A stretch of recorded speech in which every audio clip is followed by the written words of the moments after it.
بسم اللہ الرحمن الرحیم۔ السلام علیکم۔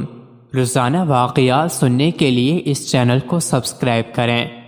ممبئی کا ایک تاجر تھا۔ اس نے ایک مرتبہ ایک وائسرائے کی چائے کی دعوت کی۔ اس نے اس دعوت کے لیے ایک کمپنی کو ٹھیکہ دیا کہ اس کے لیے انتظامات کرو۔ انہوں نے بڑے عالیشان سائبان لگائے، ٹینٹ لگائے اور جگہ بنائی۔ جب مہمان وہاں آئے تو انہوں نے ان کے سامنے ایک میز پر سے کپڑا ہٹایا تو اس کے اندر مختلف عمارتیں بنی ہوئی تھی۔ تاج محل بنا ہوا تھا، دہلی کی مسجد بنی ہوئی تھی، لال قلعہ بنا ہوا تھا، گلشن آرا بیگم کا باغ بنا ہوا تھا۔ انہوں نے دیکھ کر کہا، جی ٹھیک ہے، ہم نے اسے دیکھ لیا ہے، تم لوگوں نے یہ چیزیں بہت اچھی بنائی ہیں، مگر ہمارے پاس وقت کی کمی ہے، ہمیں واپس بھی جانا ہے۔ آپ لوگوں نے کہا تھا کہ چائے پلائیں گے، چنانچہ اب آپ چائے کا انتظام کریں۔ یہ سن کر کمپنی کے مینیجر نے کہا کہ جناب، ہم نے یہ آپ کے لیے چائے کا ہی انتظام کیا ہے، اس کو ذرا غور سے دیکھیں۔ یہ دیکھنے میں تاج محل ہے مگر کھانے میں بہترین قسم کا بسکٹ ہے۔ اب جب انہوں نے آگے بڑھ کر کھانا شروع کر دیا تو میناروں میں ذائقہ الگ ہے، دروازوں میں ذائقہ الگ ہے۔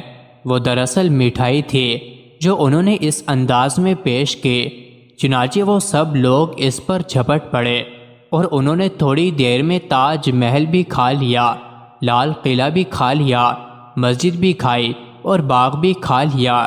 جب انہوں نے سب کچھ کھا لیا تو انہوں نے کہا کہ عجیب بات ہے کہ تم نے اتنا میٹھا سامنے رکھ دیا، کچھ تو نمکین بھی رکھا ہوتا۔ اس نے کہا کہ جناب، جو نیچے ٹرے ہے وہ نمکین کھانے کی بنی ہوئی ہے۔ چنانچہ انہوں نے وہ ٹرے بھی کھا لی۔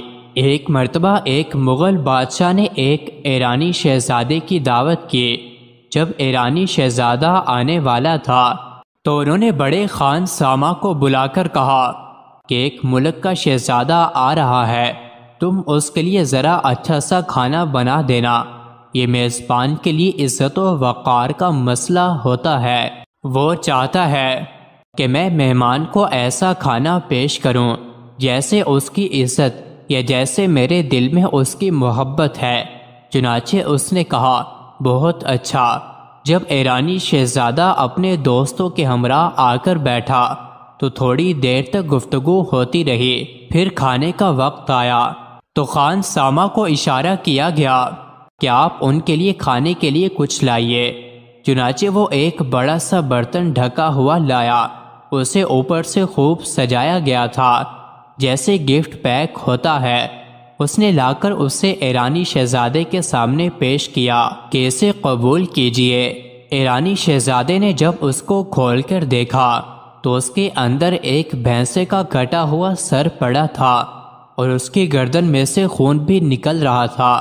انسان جب اس قسم کا منظر دیکھتا ہے تو اس کو کراہت محسوس ہوتی ہے۔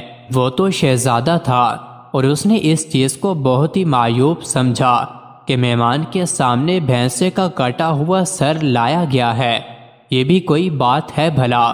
جب اس نے ناگواری کا اظہار کیا تو اس مغل بادشاہ نے خان سامہ کو بلا کر کہا، آپ نے تو ہماری عزت بنانے کے بجائے الٹا بے عزتی کروا دی، آپ نے تو مہمان کو ناراض کر دیا۔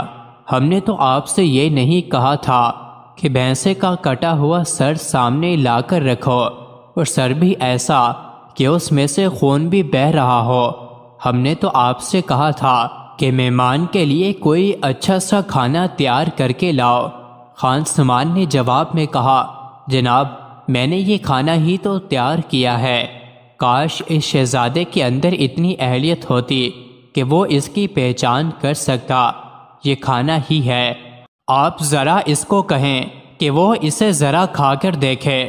جب شہزادے نے اس کو ذرا قریب کر کے دیکھا تو وہ دراصل مختلف کھانے بنے ہوئے تھے۔ آنکھیں مختلف ذائقے کی تھیں، سر مختلف ذائقے کا تھا، دانتوں میں اور قسم کا ذائقہ تھا، اور جس کو وہ خون سمجھ رہا تھا وہ مشروب اور ذائقے کا تھا۔ اور جب ایرانی شہزادے نے اس کو کھانا شروع کر دیا تو وہ واقعی اس خان سامہ کی فنی مہارت کا قائل ہو گیا کہ انسان ایسی حیرت انگیز چیز بھی بنا سکتا ہے۔